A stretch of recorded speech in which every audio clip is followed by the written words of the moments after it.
Ang kwento ng langgam at tipaklong. Sa isang luntiang palayan, sa isang bayang payapa, masisipag ang mga langgam.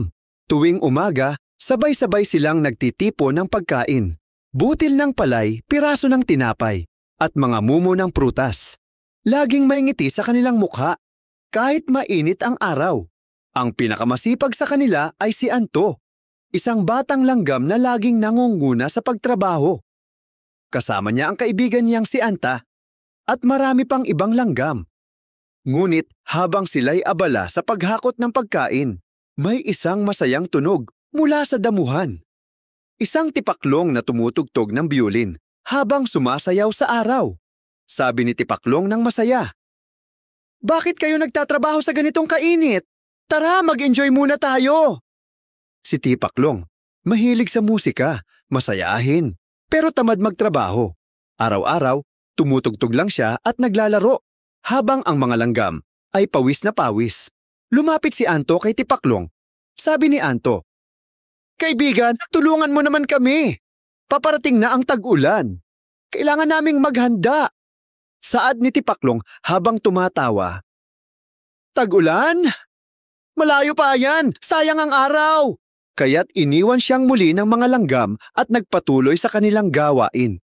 Di nagtagal, dumilim ang langit. Malakas na ulan ang bumuhos. Ang mga palayan ay lumubog sa tubig. Ang mga dahon ay natiklop. Si Tipaklong, walang bahay, walang pagkain, at nilalamig. Kumatok siya sa tahanan ng mga langgam, basang-basa at giniginaw. Tipaklong, mahina, nagmamakaawa. "Anto? Anta, may matutuluyan ba ako? Kahit konting pagkain lang." At sa halip na pagalitan, binuksan ni Anto ang pintuan. Sabi ni Anto, "Halika kaibigan, mainit sa loob. May pagkain pa kami." Pinakain nila si Tipaklong, pinainom ng mainit na tsaa, at pinatuloy sa loob. At mula sa araw na yon, natutunan ni Tipaklong ang kahalagahan ng sipag, pagtutulungan, at pagkakaibigan. Sa susunod na araw, kasamang nagtrabaho si Tipaklong.